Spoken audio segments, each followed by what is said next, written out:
Sénégal daf di loo xam ne moo doon vitrine démocratie waaye diggante bi ñu bari changé na ci jamono gii ñu toll nag jamonoy Macky Sall la jamonoy Macky Sall bi nag ñëpp ko wax mooy démocratie bi dafa dellu ginnaaw tëj yi bari na ñi ñu jàpp ci nguuru Macky Sall bi ak tey buñ ko waññoon ëpp na 12. barki démb Njaay rek Boubacar Seye jàpp nañ ko ci loo xam ne dafa dénoncé rek li ñëpp xam tey ji nag Sonko mi nga xam ne mooy yaakaaru presque peuple bi parce que daanaka tey ji bi Idriss Seck demee Waliyaan yi moom mooy chef de l'opposition tey ji nag buñ ko bëggee faagaagal mooy dañoo bëgg a combat 2024 bi du am mbër loolu daal moo xaw a tey xel nit ñi def nag deful loolu justice bi moo koy déterminer ñu ci bari tey jii buñ fi ñëwee tamit pour dénoncer nag liberté individuelle yi ak dénoncer nu mu tuddati démocratie bi ak empêcher nit ñi ñuy marché moo fi indi ñu bari loolu dëgg laa amoon lu may wax man suma opinion ñëw def sama liggéey en tant que nu mu tuddati chroniqueur à Radio Galère pour que les nu mu tuddati auditeurs et auditrices mën a xam li fi xew loolu laa amoon lu ma ciy wax leen xamal nag Marseille il fait beau le soleil est là ñu ngi sant yàlla di ñaan nag yàlla nañu yàlla musal ci Covid bi jërëjëf. waaw kooku la Lassina. Lassina fan nga jógee yow. maa ngi jóge Sénégal. Sénégal lan mooy sa lu waral sa teewaay fii. waaye lu sama teewaay fii c'est juste sur le pays là, c'est pas question de nation, là, juste sur le pays africain. Depuis longtemps, depuis des siècles, on n'est pas bon gouvernement, bonne personne. Je venais ici juste pour beaucoup de Afrique. Lu affaire personne Afrique la man demoon naa 5 pays ma ñëw Europe demoon naa Allemagne demoon naa Suisse maa ngi France aussi Italie aussi nekk naa fa mais lu ñu nit ku ñuul dañu koy xeeb quoi depuis longtemps nit ku ñuul dañu koy xeeb du question nit ku ñuul mais question dirigeant yi la quoi kon man yaakaar naa ñun yëpp war nañ mun taxaw obligé ñu woon nit yi yàlla dafa defar nit ku ñuul ak ñaar yàlla dafa defar ñaar nit la defar quoi mooy xonq ak ñuul mais depuis siècle de siècle nit ku ñuul dafa nekk ci suuf soo ko xoolee ba léegi dirigeant yi la kon ñun war nañu mun jël suñu responsabilité ñu mobiliser ñi nga xam ne vraiment Afrique dafa def ñaaw quoi parce que mois de novembre passé man maa ngi woon Sénégal mais soo demoon Sénégal soo nekkee nit ku baax li nga gis sa xol bi day métti quoi ci à comprendre parce que Sénégal man demoon naa fa novembre passé man sama xol bu métti laa jël foofu quoi dëkk boo xamante ni lépp xasaw. si lan lu la métti Sénégal. parce que dirigeants yi ak pauvreté bi ak koo xamante ni gis mënuñu jël seen responsabilité doo comprendre quoi il faut ñu arrêter dirigeants yi quoi ñu xool lu ñu encore Sonko man lan moo tax ma ñëw fii ngir Sonko fan laa xam 2018 bu ma xamoon 2018 kii moo tax ma xam wala kii dama doon wax affaire Sonko ma ne benn jour ma dugg Facebook mais su ma xoolee lu muy wax xam naa ni fu muy waxee mooy problème foofu la nekk lu ci question dirigeant yi la quoi système bi il faut ñu changer système bi mais Sonko nag man moom pare na laa sonn bëgguma kenn du ko laal c'est sûr maa ngi fi ak sama famille bi. merci beaucoup Lassana ni ñu ko waxee woon sànq mbokk yi sama gars yi ñu ngi noonu Nice Marseille Montpellier Aix-en-Provence mbokk yow foo jógee. Nice laa jógee. waa Nice lu waral seen teewaay fii. waaw parce que Macky Sall lu mu bëgg loolu lañ bañ. volume un peu. parce que day ñëw pour xeexal démocratie sénégalaise quoi. parce que Macky Sall dafa war a xam ni Sénégal du moom moo ko moom ak njabootam. oui du ndonol baayam de. waaw santul Faye santul Sall Sénégal ñëpp a ko bokk te Ousmane Sonko lu ñuy xeex xeexalu ko boppam xeexalu ko ñun suñu avenir la ñëpp lay xeexal kon tey war nañu nangu benn président bëgg a ñëw féetewoo affaire bi moom njabootam loolu moom tax a jóg. te moom nag lu si bañal ñu ko si buñ bëggee nan dem si yoon def liggéeyam mais pas ñu bokkee def affaire politique te bañ ñu si dara Macky lu mu bëgg rek ñu fekk si ko si bu bëggee jàmm ñu fekk si ko si jàmm bu bëggul jàmm ñu fekk ko si leneen Sénégal kenn moomu ko nan teg dëkk bi mu nekk si yoon mënoo nekk président ba pare nga ne bëgg am benn opposant loolu mënul nekk opposant dafa bokk si démocratie réew Macky Sall foog mu xam loolu noonu moom kese mënu fa nekk ànd ak ay sàcc ay trian ay violeur ay trafiquant de faux billets ñu nekk si dëkk bi def lu leen neex nit ñi nga xam ne ñoo fi di xeexal dëkk bi ñu bëgg ko sànq loolu du nga nangu loolu moo tax ñu ñëw ñu fi ñëwoon di xeex yëpp c'est pour la jeunesse sénégalaise quoi Macky Sall na arrêté na dégager dëkk bi soxlaatu ko foofu merci. d'accord soxna si yow foo jógee yow waa fan nga waa Nice ki ñu jël léegi waa Nice la ani waa ma ku baax yow waaw waa Montpellier lu waral seen teewaay fii. ñun ñun de gars dañoo ñëw naqarlu ñëw vraiment dénoncer injustice ak tey situation Sénégal nu situation politique Sénégal nu mu demee loolu moo ñu koy indi. waaw loolu moo ñu indi quoi dénoncer injustice bu am Sénégal par rapport à Ousmane Sonko parce que voilà Sénégal état de droit la. ay nit ñoo ñàkk seen bakkan ba tey ñu àgg fu ñu àgg duñu mën a seetaan benn nit jóge fële parce que tout simplement c'est lui le président de la République ñu bafouer ay liberté nit ñi di bëgg a def imposer nit ñi benn genre dictature boo xamante ni ñun mënuñ ko accepter donc loolu moo ñu fi indi jëlee ñu Montpellier ba fii donc voilà loolu moo ñu fi indi quoi. waaw grand Cheikh la ñoo ngi nuyoo bu baax di gërëm ñëpp di gërëm aussi ñu ñu fi fekk di wax ni rek di wax ni la situation au Sénégal est vraiment inquiétant. Ce qui se passe au Sénégal, ça se passe nulle part dans les autres pays au monde. Macky Sall, il doit savoir que le pays ne l'appartient pas. Il n'appartient pas à sa famille. dafa war a bàyyi lu muy def jël gars yi muy teg di leen naxaral jël doomu jàmbur bu mu jàppa di ko teg di teg ay accusation audio ci kaw parce que mooy président parti Pastef Montpellier parce que moom aussi dafa am ambition politique rien que lu xew Sénégal dafa war a arrêter lu fa xew dafa war a arrêter mënuñu dëkk nekk ci pays boo xamante ne injustice totale victimisation yi c'est vraiment inquiétant nañ bàyyi nag Ousmane Sonko tranquille mu continuer programme parce que Macky Sall il doit savoir que tôt ou tard 2024 il va dégager quelle que soit la situation bu fekkee dafa yaakaar ni il sera président à vie il se trompe am na ñu ko gënoon métti foofu gis nañ fi mu wutu là il était pire na delloowaat xelam bu baax delloowaat xelam si njabootam ak famille su taalee dëkk bi tôt ou tard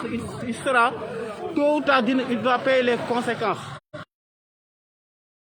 Sinon, parce que tôt ou tard 2024 parce que Ousmane Sonko sera président par A ou par B. On va prendre les règles par A ou par B, Inch'Allah.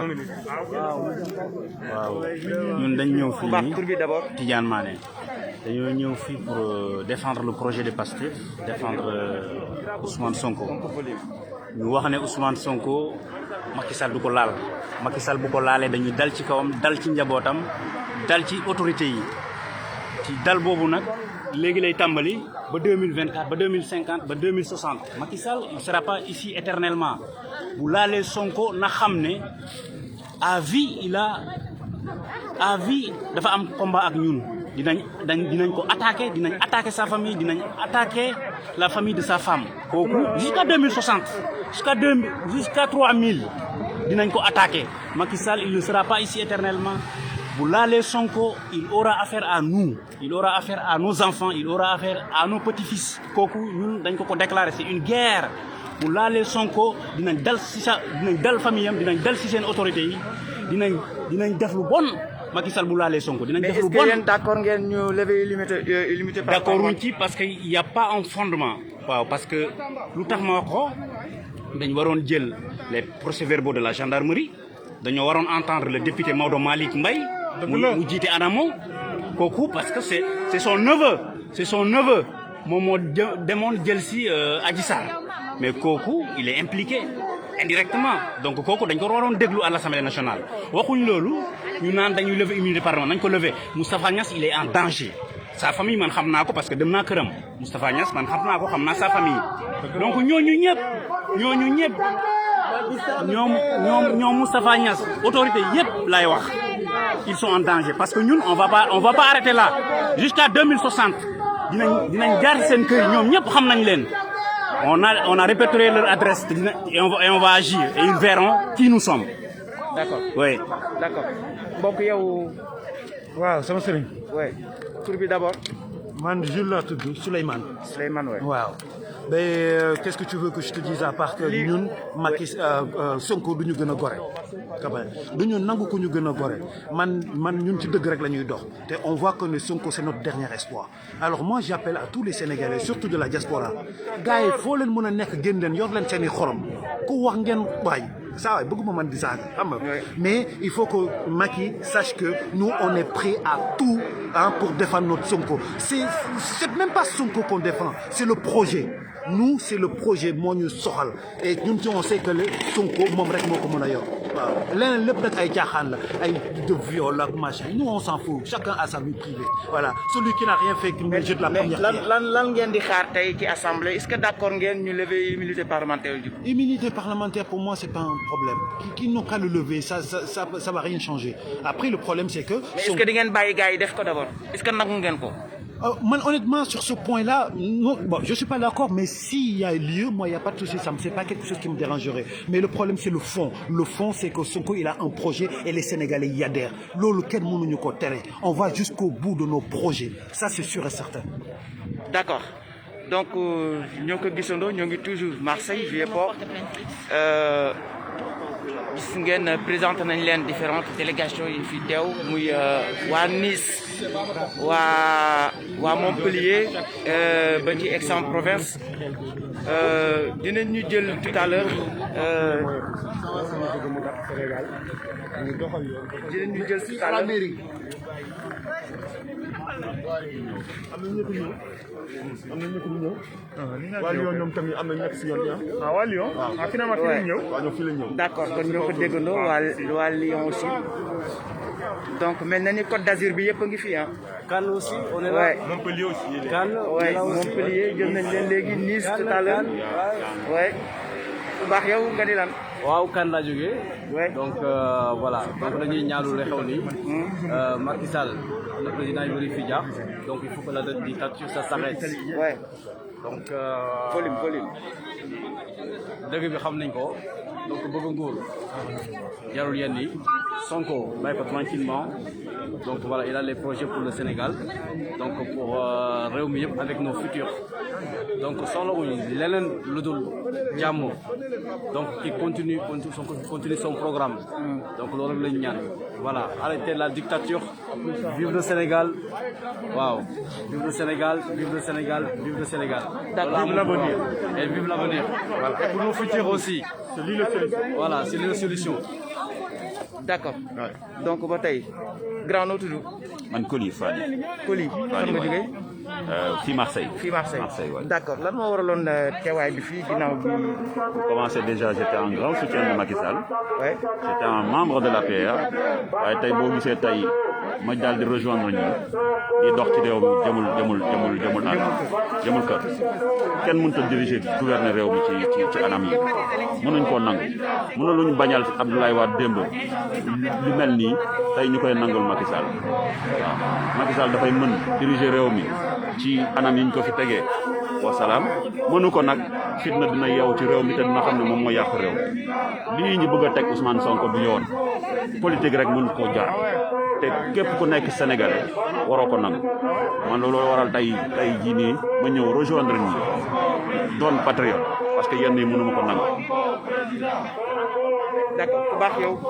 waaw man maa ngi tudd Tamba Babacar maa ngi jóge Montpellier pour apporter mon soutien au président Ousmane Sonko sur benn raison seulement parce que le gars en fait maintenant c'est pas Sonko en fait c'est maintenant la démocratie sénégalaise moo nekk en jeu quoi c'est ça donc si démocratie sénégalaise boobu lañ nekk di xeex parce que dañ koy def ngir suñu doom yi ñu bàyyi leen benn héritage donc am gor ku xam ni tu es une républicaine xam nga lan mooy le sens de la démocratie il est temps pour descendre dans la rue pour dire stop parce que rapport de force Macky Sall rapport de force la xamul dara voilà donc su ma déggee ces cafards là ñu ñuy envoyé dans les plateaux pour nous dire que il faut croire à la justice benn justice la ñuy gëm justice amul Sénégal justice boobu moo fi nekkoon moo détruire Karim Wade justice boobu moo détruire Khalifa Sall donc on ne croit pas à cette justice là li ñu xam rapport de force c'est la rue qui va décider maintenant salaam. Ouais. C'est comment soxna si. man c'est Mama Sayer. fan nga jógee ci ban délégation nga bokk. ñun délégation Montpellier. Montpellier. Voilà. Lu waral seen teewaay fii.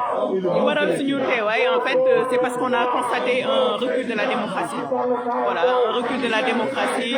On voit que la démocratie est en dérive et que la dictature prend le relais. Et aujourd'hui, on se devait d'être là justement pour dire stop. Voilà, il y a une ligne rouge à ne pas dépasser. Et c'est ce qui est en train de se passer parce que en toute démocratie, il faut le respect de l'autre et il faut aussi l'interdiction des violences. Ouais.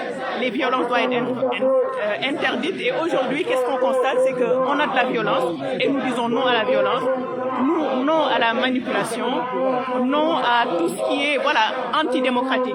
Nous voulons de la démocratie, nous voulons de la liberté, nous voulons de la dignité. Voilà, c'est un peu une marche de la dignité finalement. Voilà, c'est ce que nous voulons.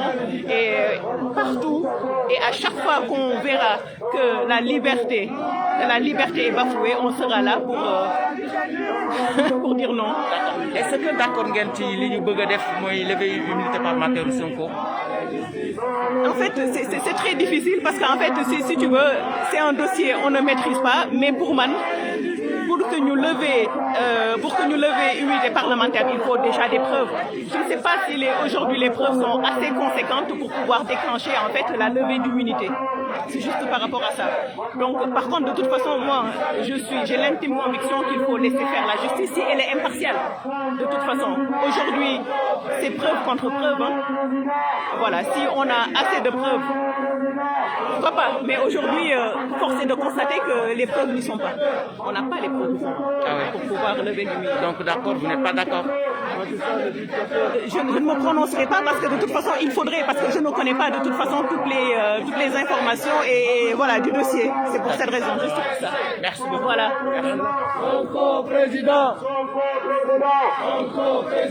Sonko président. Macky Sall le dictateur.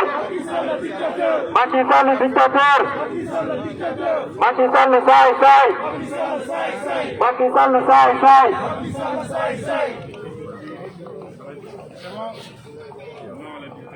bon asalaamaaleykum mbokk yi ñu ngi leen di nuyu yéen ñëpp di leen jaajëfal ci seen teewaay bi fii nii je pense que yéen ñëpp xam ngeen li nga xam ne moom moo ñu fi teewal donc di remercier suñu mbokk yi nga xam ne ñoo jógee Nice di remercier ñi nga xam ne ñoo jógee Montpellier ak tous ceux qui sont venus d'Aix-en-Provence et environ donc je pense que li nga xam ne moom moo ñu fi boole yéen ñëpp xam ngeen ko dañ fay ñëw pour def une dénonciation ci dictature bi nga xam ne président Macky Sall moom moo ko fi bëgg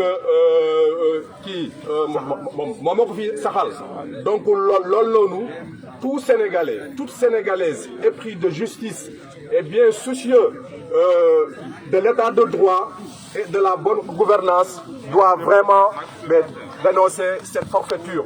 Il faut que ñu xam ne Macky Sall li mu bëgg mënul nekk fii ci Sénégal mënul nekk parce que ñun en fait on a un état boo xam ne suñu maam yi ñoom ñu ko fa bàyyil donc aussi nous en tant que jeunes en tant que leader en tant que responsable am nañ droit xeex loolu noonu am nañ droit aussi def de telle sorte que les futures générations qui viendront ñu bàyyi leen fi un état de droit ñu bàyyi leen fi bàyyi leen fi loo xam ne suñuy sët ak suñuy sëtaat suñu ñëwee kat dinañ ñu ne suñuy parents yi kat suñuy maam yi vraiment bàyyi nañ ñu fi état bu mucc ayib donc loolu noonu nag ñu ngi si woo Sénégalais yëpp du parti politique du société civile donc xeex bi xeexu Sénégalais yëpp la du xeexu Pastef kese du xeexu société civile kese mais xeexu Sénégalais bépp fépp foo mën di nekk la donc nag ba ñu ngi leen di ñaan sénégalais fépp foo mënti ne muy sa mbokk nga xamal ko ne lii Macky Sall di jëmal loolu noonu du mooy tax Sénégal jëm kanam donc voilà et puis aussi comme organisation bi dañoo def de telle sorte que aussi ku bëgg a jël parole am sànni ba am kàddu yooyu sànni ba tu es la bienvenue on a une liste boo xam ne ku bëgg a wax si histoire politique Sénégal si problème yi nga xam ne aussi moom moo fa nekk ba tu t'inscris sur la liste et puis on va te donner la parole voilà Macky Sall le dictateur Macky Sall le dictateur Macky Sall le dictateur Macky Sall saay non à la dictature non à la forfaiture oui à l'état de droit oui à la justice oui à la démocratie merci dégg ngeen waa kooku moo nekk Isaac mooy responsable Marseille Isaac moo daaneel léegi ñoo ngi xaar ñoo ngi xool kan moo ci topp d'abord. Macky Sall dictateur. Macky Sall dictateur. Macky Sall saay. dañu yaatal tuuti ñu xaw a buuse tuuti na yaatu. ni ñu leen ko waxee woon d'accord ñoo ngi mbokk yi ñoo ngi fii Marseille Vieux-Port ñoo ngi Marseille Vieux-Port en face hôtel de ville donc présenté nañ leen sànq délégation yi fi teew muy diggante waa Nice waa Montpellier waa Aix-en-Provence et waa Marseille aussi. Macky Sall saay. Macky Sall saay. Sonko président. Macky Sall saay. Macky Sall dictateur. Sonko président.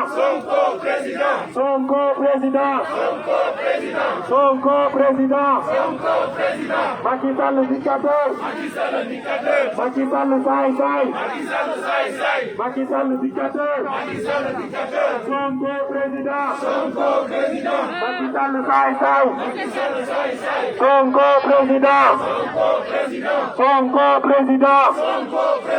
Sonko président. Macky Sall saay. Macky Sall dictateur. Non à l'injustice. Non à la forfaiture. Non à la dictature. Oui à l'état de droit. Oui à la démocratie. Sonko président. Macky Sall dictateur. Sonko président.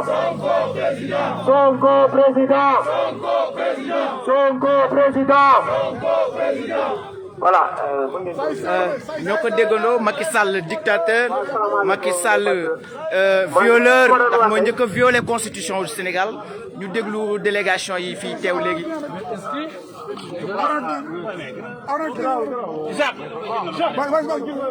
donc ni leen ko waxee woon mais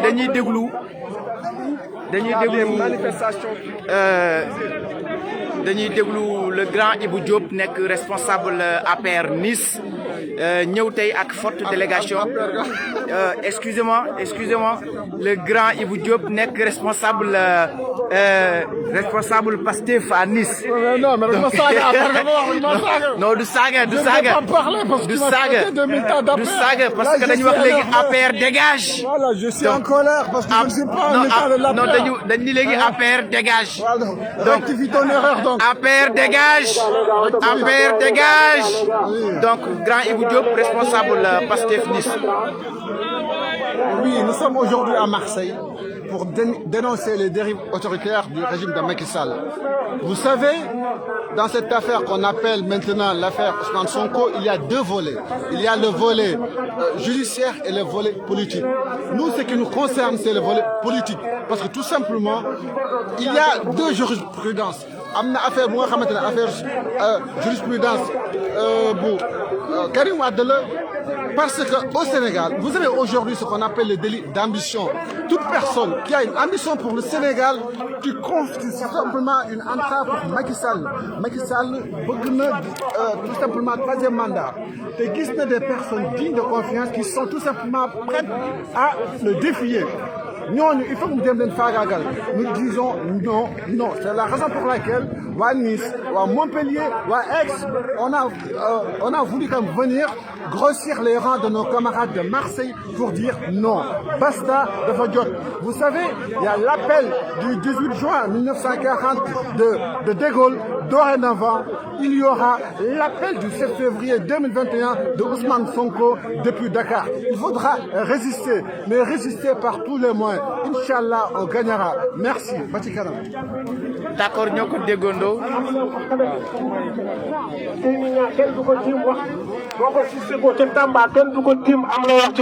Cheikh Anta Diop kenn du ko tiim am na wax ci moom Babacar Niang kenn du ko tiim am na wax ci moom Madické Wade si Ndar kenn du ko tiim am na wax ci moom ñooñu ay politiciens la woon donc bu kenn yàq seen xel dañuy continuer xeex bi pour les jeunes Inch'Allah le 10 février bi passé laa am sama 66 ans li ma war a am yëpp maa ngi koy am xeex bi la lutte continue depuis 87 nekkuma ci politique mais bi ma déggee Pastef tudd ma dégg ko Sonko di wax laa xam ne li ma doon réeroon ñu koy xeex mi ngi nii xeex bi dañ koy war a continuer bu les jeunes surtout may wax bu leen ñi koy laaj muy kii ñi nekk Sénégal ñu naan leen bu ñuy génn gaay du ñu génn ñun commandant de guerre kenn mosu koo gis naa ko demal ci kanam front moom moo toog yor stratégie yi nit ñi ñooy génn ci biti xeex waaw ñun bi ñuy xeex bi ñu porté Senghor le 4 janvier 78 mercredi 4 janvier 78 bi ñu porté Senghor plainte jaar naa fenn di ko wax dañ ma doon reetaan dafa ne la loolu mënul am effectivement personnel ko plainte Abdou Diouf moo ñëwoon kii ko ñun la yow moo keroog la RND presque ñu reconnaître ko donc xeex bi bu ñu ko bàyyi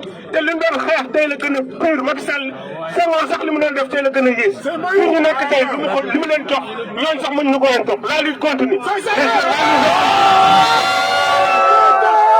Macky Sall le dictateur Macky Sall le dictateur Macky Sall le dictateur Macky Sall le dictateur Macky Sall le saay-saay Macky Sall le saay-saay Macky Sall le dictateur Macky Sall le dictateur Macky Sall le saay-saay Macky Sall le saay-saay Macky Sall le dictateur Macky Sall le dictateur Macky Sall le saay-saay Macky Sall le saay-saay Sonko président Sonko président Sonko président Sonko président Sonko président Sonko président Macky Sall le saay-saay Macky Sall le saay-saay Macky Sall le dictateur Macky Sall le saay-saay Macky Sall le saay-saay Macky Sall le dictateur Macky Sall le dictateur Sonko président Sonko président Sonko président Sonko président Sonko président Sonko président Macky Sall le saay-saay Macky Sall le saay-saay Macky Sall le dictateur Macky Sall le dictateur Macky Sall le saay-saay Macky Sall le saay-saay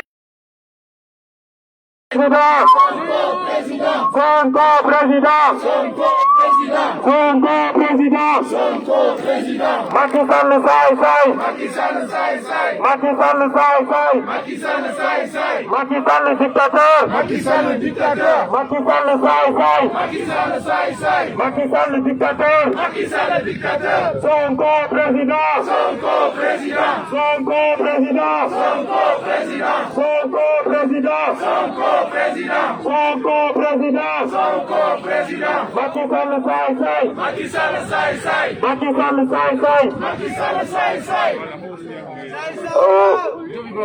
Ibrahima Diop de Nice Ibrahima Diop de Nice ok gars on se concentre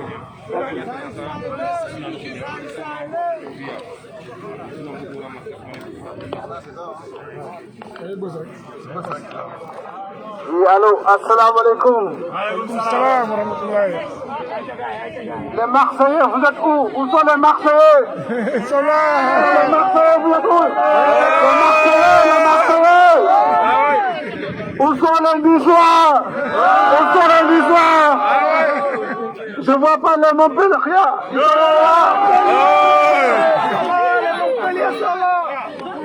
Aujourd'hui, les gars, nous sommes à Marseille parce que Marseille est une ville rebelle.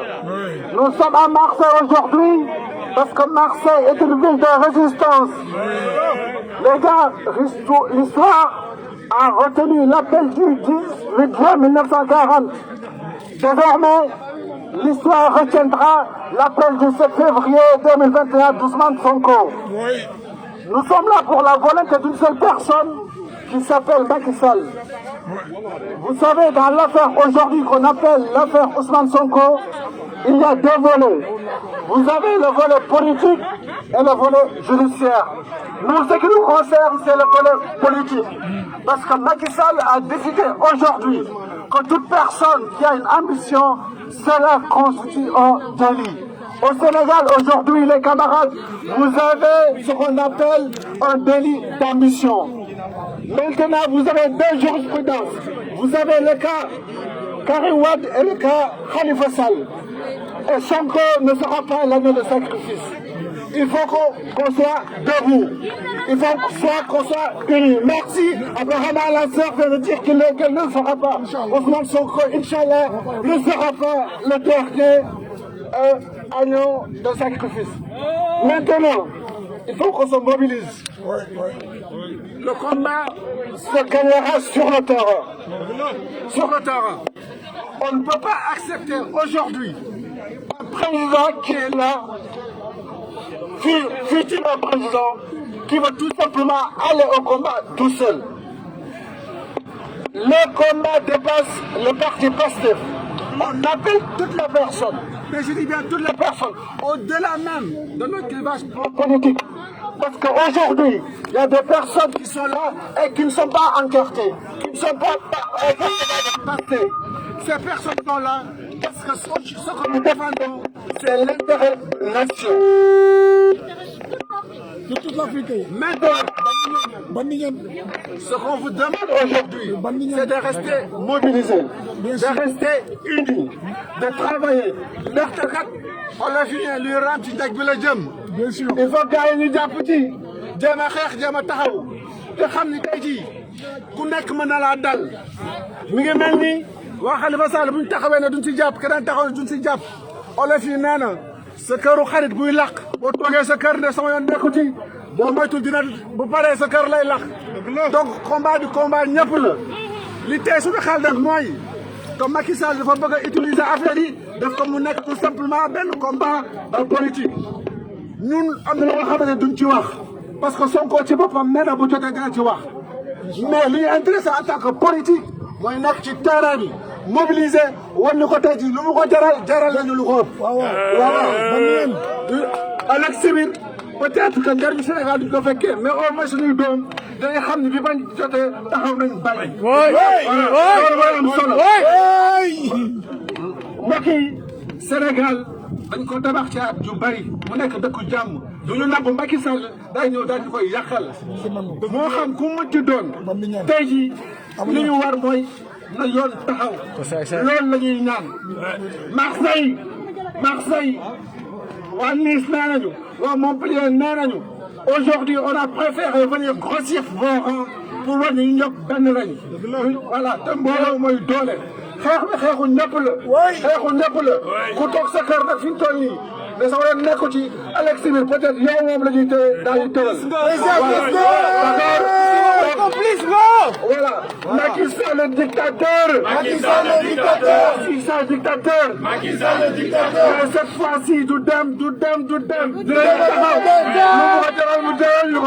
merci les amis et à la prochaine merci beaucoup. Macky Sall le dictateur. Macky Sall le saay-saay. Macky Sall le dictateur. Macky Sall le saay-saay. Macky Sall le dictateur. Macky Sall le saay-saay. Sonko président. Sonko président. Sonko président. Sonko président. Macky Sall saay saay. Macky Sall saay saay. Macky Sall dictateur. Macky Sall dictateur. Macky Sall dictateur. Macky Sall dictateur. Macky Sall saay saay.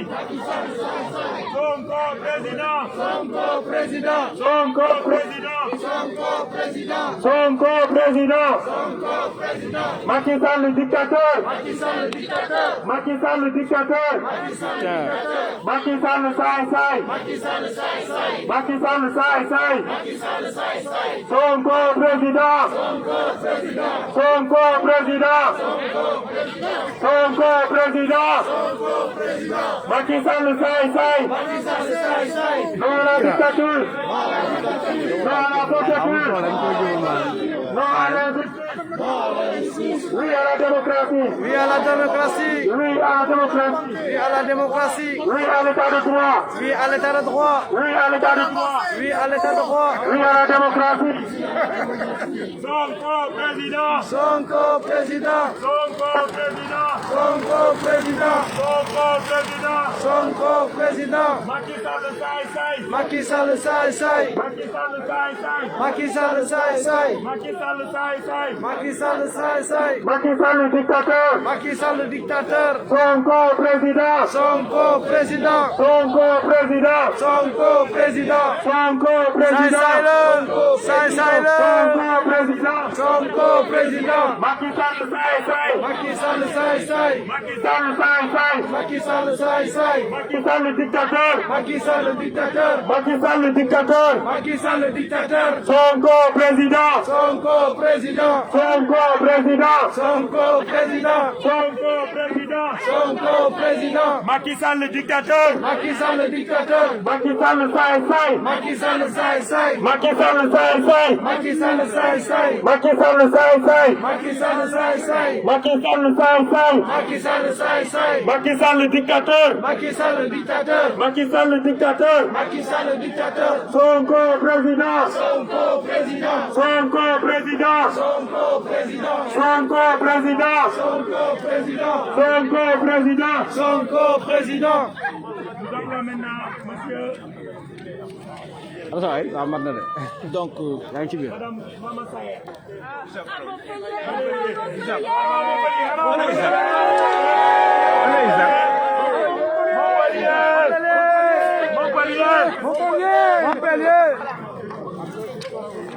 Un peu d'attention s'il vous plaît les gars, écoutez. Assalamu alaikum wa Marseille. Wa alaikum salam wa rahmatullah wa barakatuh. C'est bon, ñu dégg. Voilà, assalamu alaikum wa Marseille. Wa alaikum salam wa rahmatullah. Déggu leen ko. Ñu lay dégg, ñu lay dégg. Yéen a ngi may dégg bu baax. Waaw. Voilà, ñun Montpellier la ñu jógee. Macha Allah. Nga xam ni bon affaire yi ñor nañu. Bu baax sax. Montpellier Voilà. Marseille. Donc comme ni ñu koy waxee rek xam nga tey marche de protestation bi.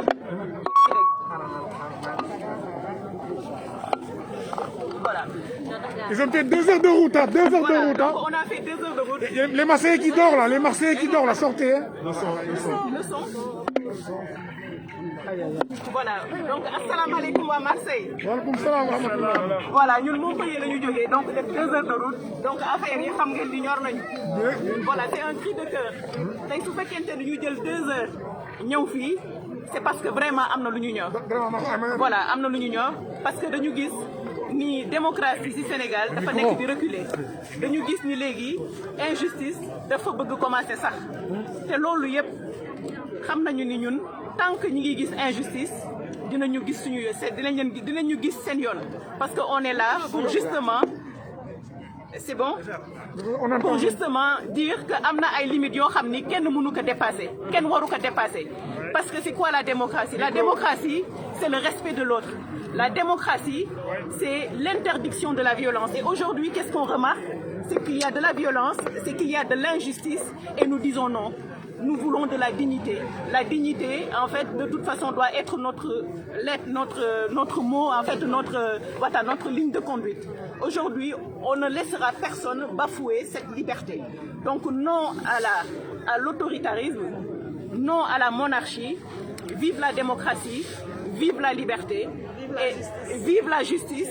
Et à chaque fois, comme je disais, à chaque fois qu'on verra donc cette injustice, nous nous on sera là, nous serons les remparts pour vilipender justement le fait qu'il y ait cette injustice, parce que de toute façon, on doit, dans une démocratie, on doit avancer, on ne doit pas reculer.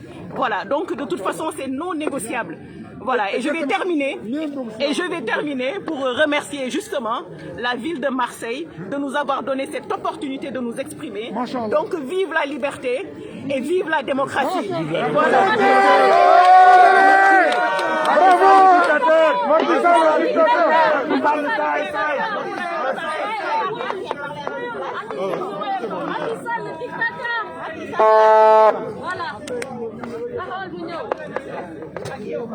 Ok, ça marche.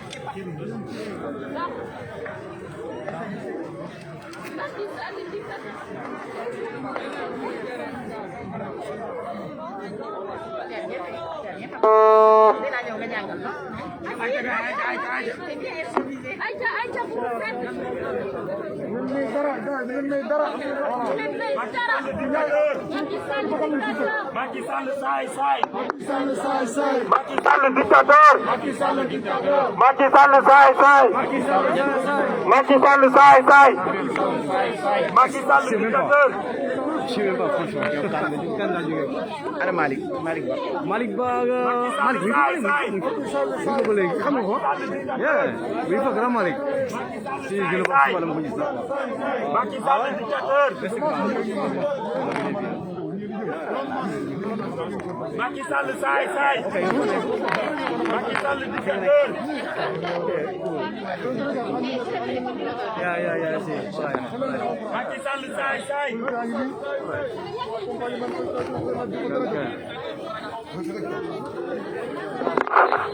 Macky Sall saay saay.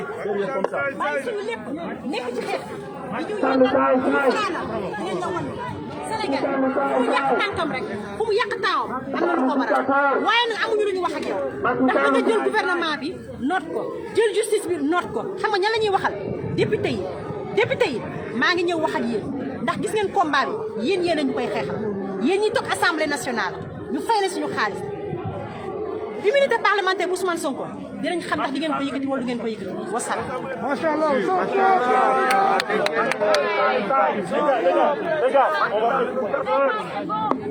Macky Sall saay saay. donc dégg ngeen mbokk yi ki doon wax léegi mooy Fatou Cissé bokk ci délégation bu Nice moo doon waxtaane léegi ay kàddoom ñoo ngi toujours Vieux-Port en face hôtel de ville avec tous les Sénégalais les patriotes Sénégal Macky Sall dictateur Sonko président rek ngay dégg. Macky Sall saay saay. Macky Sall dictateur. Macky Sall dictateur. Sonko président. Sonko président. Sonko président. Sonko président. Macky Sall saay saay. Macky Sall dictateur. Macky Sall dictateur. Et puis nag loolu wax la rek. Macky Sall dictateur. Macky Sall saay saay. Sonko président. Sonko président.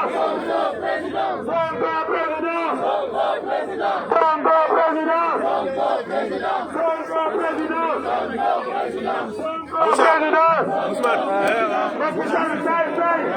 mais Ibou dégg nañu sànq say kaddu par rapport ak ce discours mais est-ce que yéen d'accord ngeen ñu lever immunité parlementaire Sonko?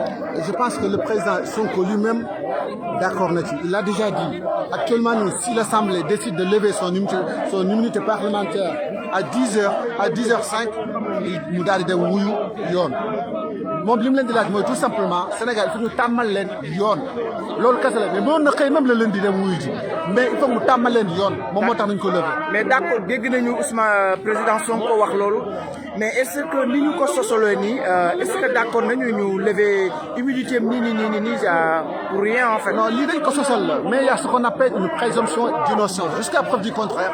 Le président Ousmane Sonko est considéré comme innocent parce que Macky Sall il faut ñu xam lan mooy stratégie am Macky Sall il a décidé au Sénégal, une personne qui a une ambition, cette personne, en fait, le fait d'avoir une ambition est un délit. Or, loolu moom moo war a dañ gis nañ ko mu def ko ñaari nit ñu ne bii pas duñ ko ñetteel moo tax tey ñu daal di taxaw. Tout à l'heure, je l'ai dit dans mon discours, il y a l'appel du général de Gaulle de 1940, il y aura l'appel d'Ousmane Sonko du Sénégal le 7 février 2021. moo tax tey jii ñun on a quitté Nice dawal ñëw ba fii pour wuy appel boobu. est-ce que gis ngeen ni bu ñu seetaanee ba Ousmane Sonko dem wuy ji yan conséquences la mën a jur.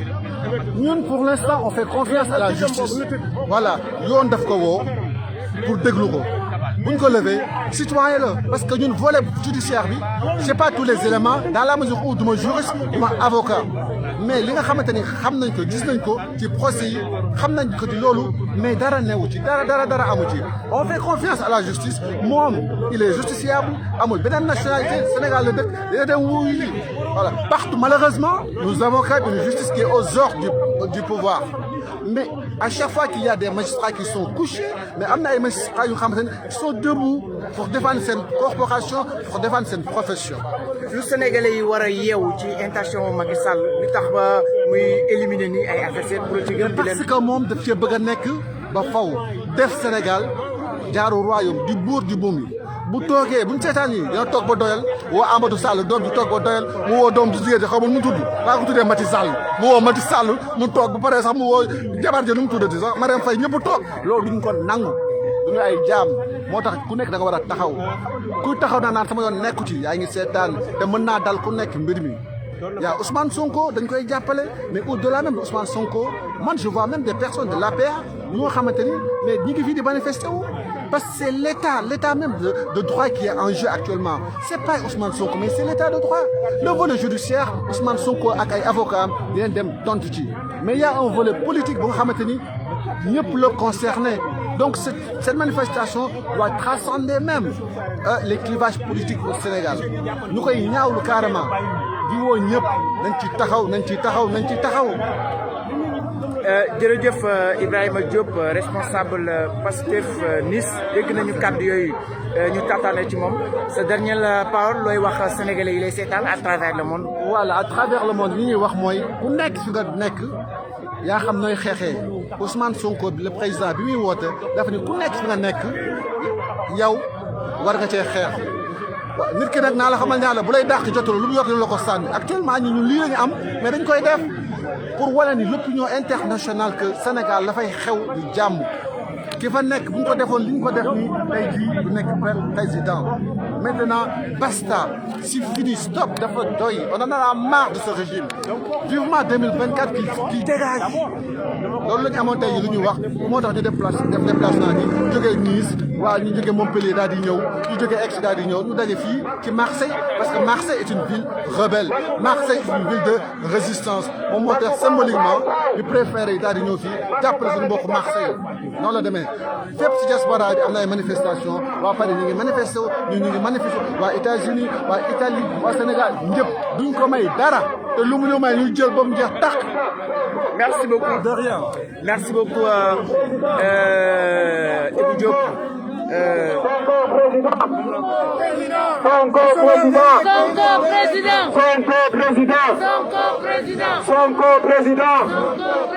Sonko président. Macky Sall saay. Macky Sall dictateur. Macky Sall saay. Macky Sall dictateur. Macky Sall dictateur. Macky Sall saay. Macky Sall dictateur. Sonko président. Macky Sall acheté. Sonko président. Macky Sall corrompu. Sonko président. Macky Sall corrompu. Sonko président. Macky Sall justice indépendance. Macky Sall acheté. Macky Sall acheté. Bassirou, vous êtes un faux magistrat, vous êtes un vendu. Non à l'injustice. Non à l'injustice. Non à l'injustice. Non à la dictature. Non à la dictature. Non au troisième mandat. Non au troisième mandat. Non au troisième mandat.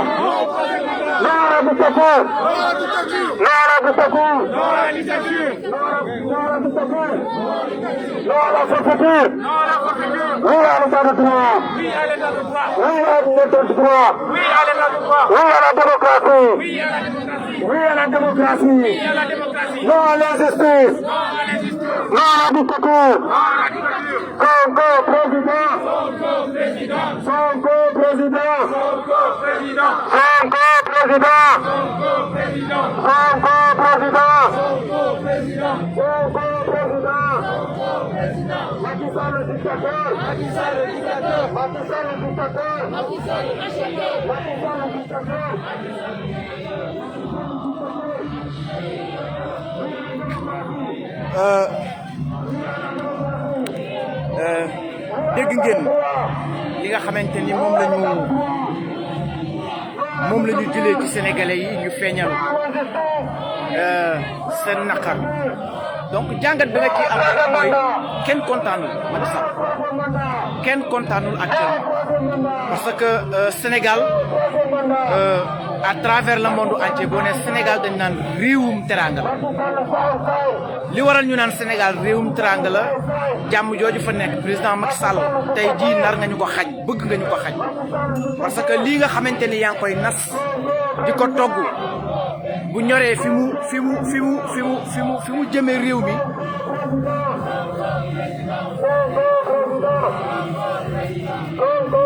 lii nga xamante ni yaa ngi koy togg di ko nas bu ñoree fi mu jëmee réew mi ndox amu fa donc ñoo ngi jaajëfal encore kilifa diine yi nga xamante ni génn nañu wax di ci jiital Serigne Abdou Mbacké Daaru Musti Serigne Abdou ñu ngi lay sant di la gërëm di la jaajëfal gàcce nga laama sa waar rek li nga war a def rek nga def noonu la ñuy jaajëfale itam monseigneur Benjamin Ndiaye moom itam dégg nañu kàddu yi mu yëkkati ci turu jàngu bi yëpp feeñal tiitaangeem ak naqaram ci yorinu bon wi ñu yore réewum Sénégal waaye itam noonu la ñuy jaajëfalee Serigne Habib Sy Dabakh moom itam Serigne bi ñu ngi lay sant di la gërëm ndax ñi nga xamante ni ñoom ngeen njaboote ay sénégalais lañu ñi ngeen njaboote moo xam ñi yaakaar Serigne Touba ñi yaakaar El Hadj Malick ñi yaakaar Seydina Limamou yaakaar bu Kourta ay njaboot lañu kon bu Sénégal tàkkee seeni njaboot a ci nekk kon bu ngeen gisee loo xamante ni yóbbu na fitu nit ñi gis nañ ni yorinu bon wi ci réew mi bu ñu ko seetaanee fi mu jëmee Sénégal ndox amu fa ngeen génn ci bi muy teel loolu dañ leen ciy jaajëfal dañ leen ciy sant mais dañ ci gisee que ni fii lañ leen doon séntu fii lañ leen doon xaar te dafa jot Sénégal changé dafa jot ñu dakkal kumba am ndey ak kumba amul ndey bi ñu yoree réew mi dafa jot sàcc gu metti gi ci réew mi dakk dafa jot injustice bi ci réew mi dakk mais gis nañ fi bu yàggul Bougazelli ñaata mois la def ci prison bi mais Thione Seck ñaata at la def ci kaso bi ak ñeneen ñoo xamante ni ñu ngi leen di jaay doole ci réew mi ñaata nit la ñuy gis ñuy exposer seen problème ci réseaux sociaux yi par jour di sàkku ndimbal di wut lu ñu fajoo te alors que suñu dirigeant wa ngi sàcc ay milliards yoo xamante ni tey buñ ko defoon ci santé bi sénégalais bu feebar di nga mën a faj mais kon am nañu leneen loo xamante ni war nañ ko mën a wax lu dul fii ñu jëmee réew mi fekk nit ku deful dara ñu wóor leen kii mooy yaakaaru sénégalais mooy espoir des peuples sénégalais bu ñu ko seetaanee li naqari sénégalais yi ci réew mi Ousmane Sonko rek la ñu yaakaar mu ñëw saafaraal ñu ko ñu bëgg ko sacrifier bëgg ko sànq loolu sénégalais yi duñ ko nangu duñ ko seetaan alors que loolu moo waral tey ñi nekkee fii ci France rawatina ak ñi féetewoo Côte d'Azur muy Marseille Nice Aix-en-Provence Montpellier Cannes ñëpp génn ñëw tey tase fii Marseille fii ci Vieux-Port en face l'hôtel de ville pour fësal suñu naqar fësal suñu tiitaange ci yorinu bon wi nga xamante ni yore nañ ko réewum Sénégal dañu continuer rek ànd ak yéen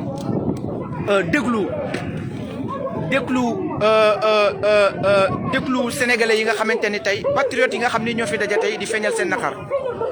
wala xëy na ñu ngi ci champ de l'esclavage dama ni dañu gore ñooñu ñu xeexal tey jii. il est ba ñu taxaw fii tey jii di dund ba ñu am tey suñu liberté dama bëgg tey ji ñun ñii ñëpp loolu la ñu bëgg a xeex ba ñu am liberté ku fi taxaw ne dañu ne politiciens yi jaruñu ko ku fi taxaw ñu ne da ngeen am njaboot ku fi taxaw ñu ne xool leen seen bopp yéen a ngi seetaan loo xamante ni ëllëg si biir ñun ñëpp ñooy ànd di jooy ginnaaw na ba ngeen xamee loolu ñun nag dañoo fas yéene jàmbaarloo jaay suñu bakkan pour libérer ce peuple là de la dictature de l'injustice de li nga xamante ni mooy dëkk boo am ndey ku ba amul ndey dëkk boo xamante ni boo àndul ak man dama lay noot dëkk boo xamante ni boo jigéen di dox dëkk ay nit nga xamante ni ay sénégalais la waroon défendre ce peuple mais non non non ils veulent perpétuer ce système boo xamante ni c'est national et international pour seen intérêt waaye nag fi ngeen juumee mooy y a des gens qui sont prêts à mourir pour sauver ce système.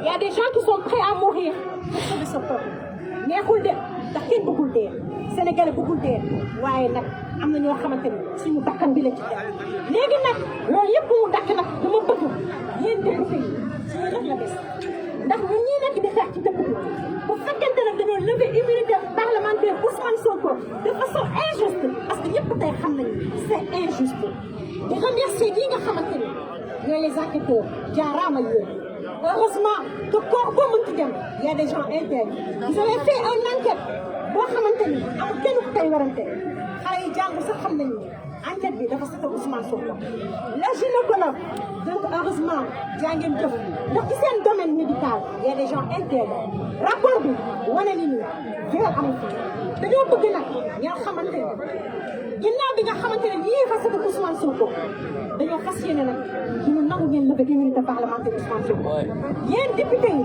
dama bëgg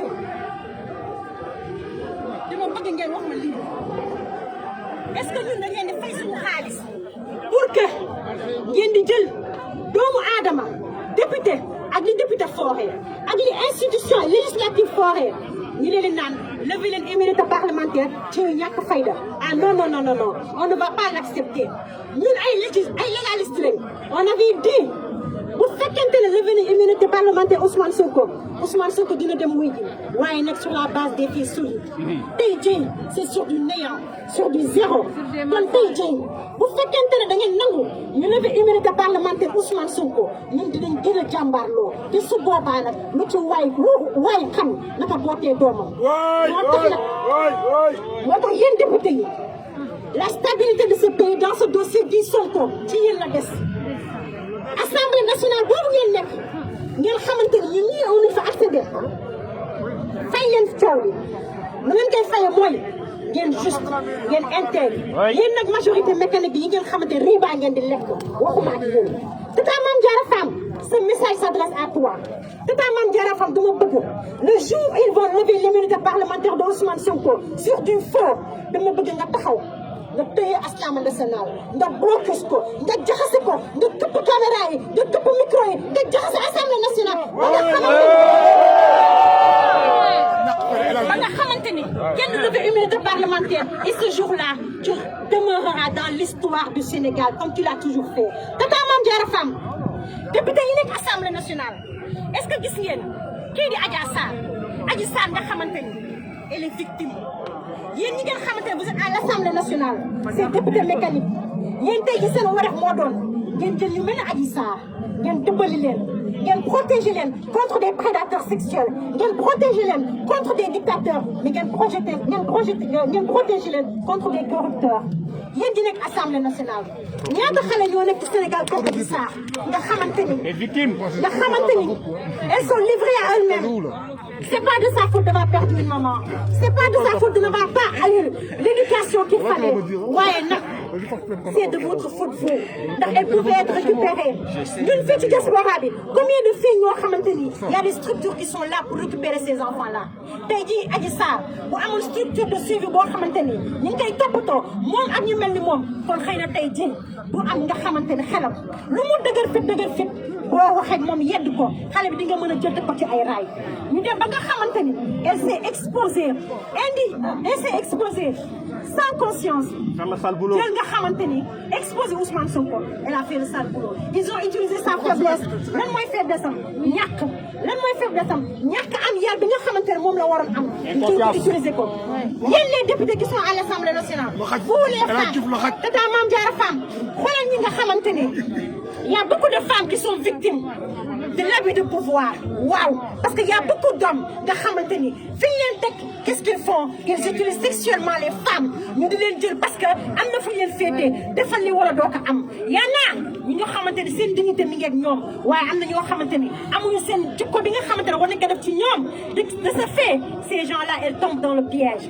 Yéen nag bu ngeen bañee réew mi tàkk waxuma encore une fois yéen ñi di nekk riba tata Mame Diarra Fam s'il te plaît c'est une femme c'est une fille c'est une maman mais c'est une patriote qui a peur qui ne veut pas que son peuple sombre qui ne veut pas que son peuple ne soit effacé à jamais dans la carte du monde parce que nag tata Mame Diarra Fam lii buñ ko seetaanee ce pays risque d'être effacé. La stabilité du pays défendeur. C'est une fille qui a peur waaye c'est une fille qui est prête à mourir pour sauver son pays.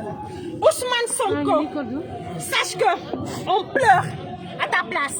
dañuy jooy ko teg bëccëg parce que li ñu def dafa ñaaw waaye nag ginnaaw bañ ko jooyee ba pare ñun takk nañ suñu sër góor ñi takk nañ suñu ay pantalon fas yéene jàmbarloo xeex ndax dama ni bu dee jotee ku des doo gor danañ ànd ak yow dee luñ ci jar danañ ko def bu ñu ci neexee ba am ci ndam ñu continuer tabax sa réew ñu tabax dëkk bi sur la base des jikko ndax jikko yi lañu war a defar jikko yi yàqu na jikko yi yàq na ci kër yi jikko yi yàq na ci politique bi jikko yi yàq na ci bërëbu liggéeyukaay yi jikko yi yàq na fépp jikko yi yàq na ba tax tey jii Macky Sall di dictateur parce que Macky Sall sa jikko moo yàqu moo tax ndax Macky Sall ba nga doon jooy naan Abdoulaye Wade daf la bëgg a tëj nga gëm ni da ngaa projet bi da nga bëgg a tabax Sénégal Macky Sall xëy na tu étais juste Macky Sall xëy na tu étais sincère waaye Macky Sall sa jikko moo soppeeku nga ànd ak ñu la war ñoo xamante ni jikko yu bon la ñuy am jikko yi moo xamante ne des intérêts crypto personnels kon nag allez voir ñi bëgg a taal dëkk bi ñi bëgg a taal dëkk bi mooy borom jikko yu bon yi lii nga xamante ne dañoo yàq suñu réew waaye nag jàppale ni bu ñu dee fukk danañ jàmbarloog yéen parce que suñu Sénégal bi duñ leen ko baal duñ leen ko baal tey duñu leen ko baal ëllëg ndax xam leen ni ce Sénégal nous appartient ce projet de bâtir un Sénégal nouveau va être coûte que coûte vaille que vaille, va être bâti par nous les patriotes, par les Sénégalais épris de justice, par les Sénégalais intègres.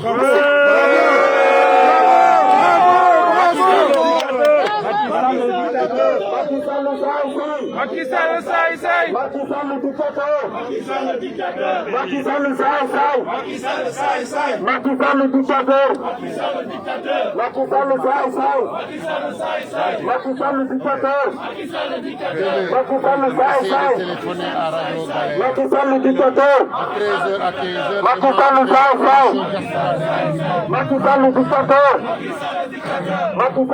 saay. Macky Sall dictateur. Sonko président. Sonko président. Sonko président. Sonko président. Sonko président. Sonko président. Sonko président. Sonko président. Macky Sall dictateur. Macky Sall saay saay. Macky Sall dictateur. Macky Sall saay saay. Non à la justice. Non à la dictature. Non à la justice. Non à cette dictature. Non à la dictature. Non à la démocratie. Non à l'état de droit. Non au troisième mandat. Non au troisième mandat. Non au troisième mandat. Non au troisième mandat. Non à la dictature. Macky Sall dictateur. Macky Sall dictateur. Macky Sall dictateur. Macky Sall saay saay. Macky Sall saay saay. Macky Sall dictateur. Macky Sall saay saay. Macky Sall dictateur. Sonko président. Waaw déguma leen de. Sonko président. Sonko président. Sonko président. Sonko président. Sonko président. président. Sonko président. Macky Sall saay saay. Macky Sall dictateur. Macky Sall dictateur. Macky Sall saay saay. Macky Sall saay saay. Macky Sall dictateur. Macky Sall saay saay. Sonko président. Sonko président. Sonko président. Non à la justice. Non à la justice. Non à la dictature. Non au troisième mandat. Non au troisième mandat. Non à cette dictature. affaire bi egg Sénégal. Tamba kaay. ci daf leen yeewu. diaspora bi moo mën a yëngal. mu doon benn montage yi boo xam ne dëkk bi dinañ yeewu. lii buñ ko xeeba. waaw c'est très important. marché yi génnuñu la. génnuñu parce que marché yi. L'époque de Mamadou Dia, Pastef c'est Mamadou Dia. On ne voulait pas chanter comme ça. Donc Pastef, Mamadou Dia, il y avait deux ennemis. Les collaborateurs des colons, notamment en plus le régime, c'est un autre. On peut détruire. Là maintenant, on ne parle pas de Mamadou Dia, on parle de Ousmane Sonko. Ousmane Sonko, il a trois ennemis. Le pouvoir, l'opposition hypocrite, et les cafards. Tous ces gens-là qu'on envoie sur les plateaux là, c'est des cafards. On n'a pas ragal nous, mais c'est des cafards. C'est un cafard donc on ragal, mais dans exactement c'est ça. Donc, Sonko, il a un combat. Et le combat, Sonko, il est conscient. Pastef, ils sont conscients que c'est un projet de société. On nous a vendu un projet de société. Ce projet de société, il est là. Et il est faisable. Parce qu'on est intelligent. Les Sénégalais sont individuellement dans le domaine, ils sont compétents. Et je l'ai dit et je le réitère. S'il s'agit de faire un concours ou bien un examen, ces gens-là nous disent qu'ils ne pourront même pas être chefs de village. Parce que politiquement, ils préfèrent rester dans leur coin. Et Sonko encore, il a donné l'envie des gens de venir participer à la construction de cette nation. Et Sonko, Sonko, il a un message fort. Message, il ne s'agit pas d'aller dans les réseaux sociaux. Il ne s'agit pas d'aller dans les plateaux. Le message, c'est rapport de force. Macky Sall, rapport de force là. Le système judiciaire, changez-vous. Pour détruire Karim Wade. Exactement. Avec le micro, on n'entend pas, monsieur. Non, le micro, il y a un problème. Voilà. Le système judiciaire sénégalais n'a pas changé. Changez où ça? Dès nous retraite ça. Nous prolonger ces retraites. Qu'est-ce qu'on peut faire pour que ça change? C'est bon? Oui. Donc, le système judiciaire, il est là. Ils ont détruit Khalifa Sall. Ils ont détruit Karim Wade. Pensez que nous, on va faire confiance à cette justice-là? Non, jamais. Donc, nous, si nous justice, c'est la place publique. C'est ça. C'est la place publique. On ne pourra pas en parler. Voilà, nous devons talk ça. Comme on dit, dans nos mamies, dans la danse publique, ça. Ou dans la mosquée, ça. Bon, nous donnons la justice. Imam, Wade, côté gars, change d'avis. Mais justice. Sénégal. Donc, rapport de force, gars, il faut être détenu. Voilà, c'est tout. Il faut nous gagner. Affaiblir la démocratie à un prix. Ce sont les grandes nations, ils ont le sang à couler. Donc, il faut qu'on nous dégoule le sang. Le sang va couler. Et c'est ce prix-là qu'on doit, l'héritage qu'on doit donner à nos enfants, c'est ça. Nous baillons un état de droit. Vous voyez derrière. Non, pas là. Tu as laissé quelque chose de fort. Exactement. Je ne sais pas si je vais dans ce cas-là. Parce que mes enfants sont nés ici. Vous êtes au Sénégal, à mon justice. C'est pas un héritage. Donc, si on a une nation, une état de droit, l'héritage qu'on pourra laisser. On entend de regretter mon moment. Blondin, Thomas Sankara, Cheikh Diop. Nous avons encore, il y a le un certain Ousmane Sonko. Gaï, le combat c'est maintenant. C'est maintenant ou jamais. Le combat, comme nous le voyons, c'est clair. C'est maintenant ou jamais. Le combat, il y a deux coqs.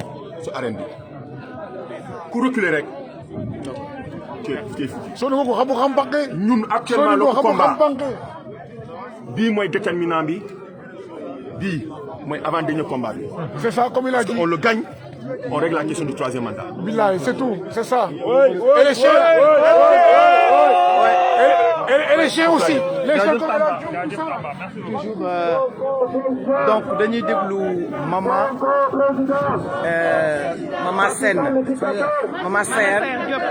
Sayer Diop bokk ci délégation bi jógee Montpellier maman déglu nañ la sànq waaye ñu bëggoon a am un peu ci say paroles version wolof par rapport ak ce discours total ci wolof xanaa ma yokk si rek ni xam nga ku jógee def 2 heures de route egg si Marseille ne affaire yi ñor nañu donc on a constitué un groupe Pastef Montpellier donc ñëw déplacé wu ba Marseille pour wane notre mécontentement et surtout wane ni à chaque fois que de toute façon les libertés seront bafouées, à chaque fois qu'on aura des comportements ou des manigances liberticides, on sera là et nous on se constituera en rempart. C'est le ñuy toog kenn du fi jaar. Voilà, loolu c'est le peuple et ça c'est la démocratie. C'est la démocratie, donc liberté d'expression, surtout le respect de l'autre et l'absence de violence, l'absence de manipulation. wante dafa mel damaa ngi dellu si waat. mais maman aussi sénégalais yi dañ lay seetaan surtout ñu nekkee Sénégal donc soxla nañu wolof bi wolof. non dama voilà donc daal maanaam daal ñun fii la ñuy toog te de toute façon injustice duñ ko bàyyi mu jàll. voilà fii la ñu nekk fii la ñuy tëju ba justice dellu si ba justice nekk loo xam ni mooy lu normal voilà. tout ce qui est ay affaire nguur ay affaire dictature ak yooyu ñun bëgguñu parce que dañu commencé woon si démocratie donc duñ si dellu gannaaw suñu avancé wul jëm si kanam duñu dellu gannaaw. waaw mais soxna si nga baal may est-ce que am na benn foo xamante ne nii dama leen si xaw a condamné tuuti parce que élection yi passé da ngeen demee ba Sonko nekk 3e et du fa nekk 2e mais est-ce que foofu itam waru leen woon góorgóorlu tuuti jóg. xam nga révolté wu ba mu demee ne parce que tam nu mu yombee woon moom moo tax fi mu nekk nii mu ne comme bon yomb na xam naa 24 day yomb pour moom.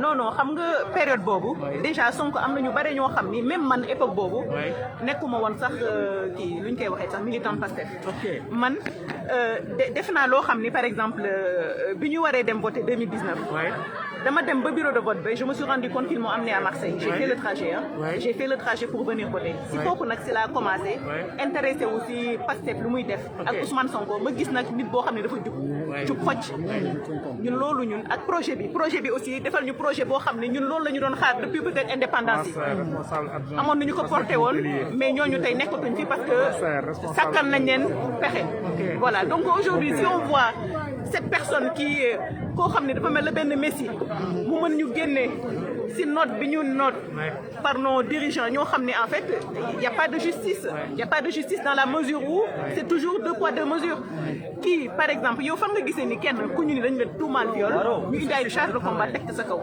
sa buntu kër amul donc lu tax Sonko donc ça veut dire déjà c'est une justice quand même qui est quelque part impartiale et pourquoi donc par rapport à ça loolu rek moo tax ñun mënuñu seetaan loolu te dootuñu ko mësati seetaan si àddina voilà. maman en tant que jigéen tey bu la waxoon tey nga conseillé ki nga xam ne moom mooy Adji Sarr si histoire bi nga xamante ne tey ñu bare jàpp ne état bi ñoom ñoo laxas si ginnaaw te am na ñoo xam dañ jàpp ne ay njëñu Macky Sall ñoo xam dañ far ci Macky Sall rek ñoom la ne du Macky Sall yow tey ban jàngat nga am si loolu en tant que jigéen. ban jàngat en tant que jigéen man Adji Sarr xëy na li may wax nii dina choqué ñu bare mais man dama ko yërëm parce que moom si boppam victime la je pense amoon na nu mu doon demee du mës a tombé peut-être si affaire kii yooyu xam nga nit koo xam ne yow amoo peut-être nekk nga si ndóol ñu ñëw proposer la yenn montant yi forcément de toute façon di nga def peut-être loo xam ne sax yow bëggoo ko woon. voilà ak âge am en plus de la naïveté en fait elle est vraiment très jeune. man dama ko yërëm. mais ñi nekk ci gannaaw ñooñu la ñu war a dem débusquer ba pare voilà wax leen ni loolu du am de toute façon kenn gëmu leen affaire yi moom en plus su fekkoonte ne ay nañu dëgg de toute façon on n'en serait pas là mais li ñu def yëpp dafa xëpp seen kaw te man li ma gis sax mooy depuis affaire yi bi mu amee je n'ai jamais vu autant de personnes m'appeler pour souscrire à Pastef donc en fait c'est contre-productif pour eux et heureusement pour nous de toute façon ñun bénéficier dañ ci gis te day jëm kanam inchallah. di remercier Isaac mi nga xamante ne effectivement ne tey ji à Marseille moom moo ñu recevoir section waa Montpellier moom moo recevoir section waa Nice ak waa Aix dalal ñu di ko féliciter di ko encourager franchement il a fait un boulot énorme pour pouvoir tout simplement mobiliser coordonner lépp quoi d'ailleurs bon waruñu ko remercier dañ ko wax bon courage parce que liggéeyam ñoo ko bokk mais voilà franchement li gars yi doo ko gërëmul nit doo gërëm yàlla ñu dañ koy gërëm franchement il était à la hauteur de l'événement aujourd'hui encore une fois merci beaucoup Isaac quoi donc xam naa il n'a ménagé aucun effort depuis le jour où j'étais appelé Isaac mais extraordinaire voilà c'est franchement moom représentant Pastef gis nga l'esprit Pastef là donc l'esprit de fraternité l'esprit jub l'esprit le don de soi en fait lépp mi ngi ci moom voilà. di leen encourager di leen ne bravo parce que bu dee Espagne yu mel nii laa gisul Espagne man Espagne laa nekk donc dëgg la Pastef fa nga fa mais comme yéen ni ngeen di def nii looloo fa manqué mais bu paree man je suis karimiste bu ma nekkoon def man karimiste la mais nag dañuy xeex lu mel nii daal di dañ Sénégal donc man am naa koo xamante ne nii ma nga Espagne boo paree man dinaa jox numéro am ngeen coordonné. De toute façon comme ñoom ils l'ont dit donc xeex bi du xeexu Isaac du xeexu Mama Saer du xeexu Ibrahima du seen xeexu ñëpp la képp koo xam ne daal wax dëgg fa neex yàlla dëgg ak jub moom moo la tax a jóg xamal ne xeex bi xeex la donc man aussi maa ngi leen di remercier waa Nice di remercier waa Montpellier yi nga xam ne ñoom dañoo jox daw plus de 200 kilomètres rien que pour ñëw en fait mënoon nañ ko kiiwee faafu noonu mais vu que ak contexte bi ñoom ñu taal seen oto ñëw loolu noonu aussi du man maa leen ko kii wal xam ne jaral mais Sénégal moo leen ko jaral mais aussi le projet de Pastef ndaxte ñun ñëpp naatable wuñ ne le projet de Pastef moom rek moo nekk projet bi nga xam ne moom mooy tax Sénégal tegu si raay voilà maa ngi leen di remercier yéen ñëpp di leen di jaajëfal di leen di masawu coono bu baax a baax a baax. merci beaucoup lii jar na ngeen day dem ba ay Espagne ay Italie voilà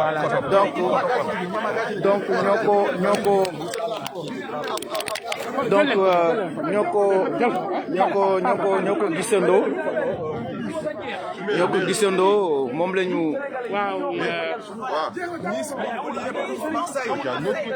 Nice Montpellier Marseille hein. Marseille Vieux-Port.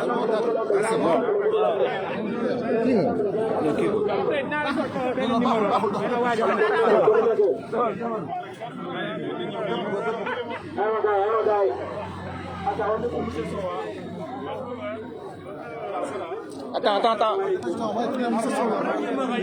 Un Niçois qui parle là-bas. T'as un Niçois qui parle là-bas.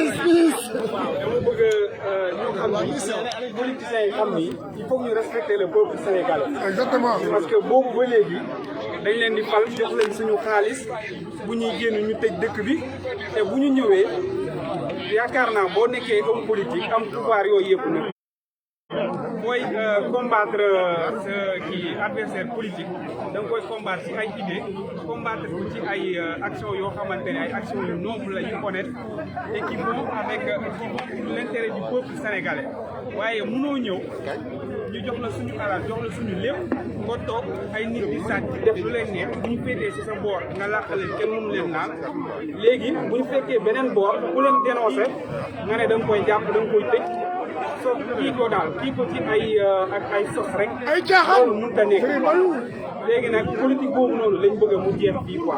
Y'en a marre, ça fait depuis longtemps, depuis des décennies que c'est comme ça. Il faut mu jeex. léegi nag peuple bi moom combat bi c'est pas le combat de Ousmane Sonko, c'est le combat de la justice, c'est le combat de l'honnêteté, c'est le combat de la transparence, c'est le combat du respect pour le peuple sénégalais. Exactement. Donc il faut que combat boobu ñëpp jàpp si. C'est pas que ay waa PASTEF wala waa PDS ou je ne sais pas quoi. C'est tout le Sénégalais. Le peuple sénégalais. Tout à fait. Pour que dëkk bi tegu ci yoon tegu ci dëgg. loolu la quoi c'est juste ça loolu laa bëggoon souligner pour que mu leer nañu. Merci. Et que Macky Sall nu mu ko jaral rek ñun nañu jaral ñu ko ëpp. Bravo. Merci beaucoup. Oui. Day bu leen bàyyi mu sedd de.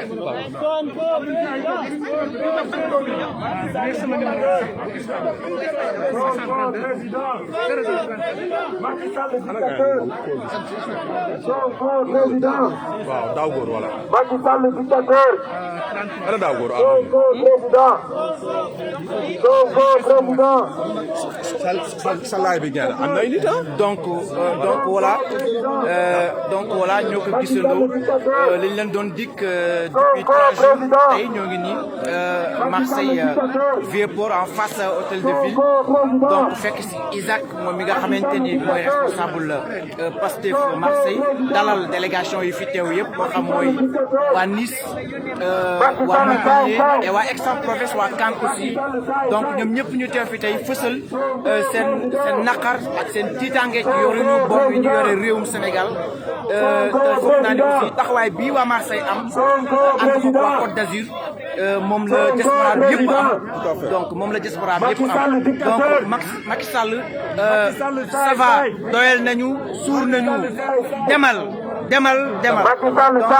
donc voilà donc seen live ngeen ànd ko nag Daw Góor Ndiaye donc di am mbégte lool ak contentement ci seen ànd ak ñun à la prochaine inchallah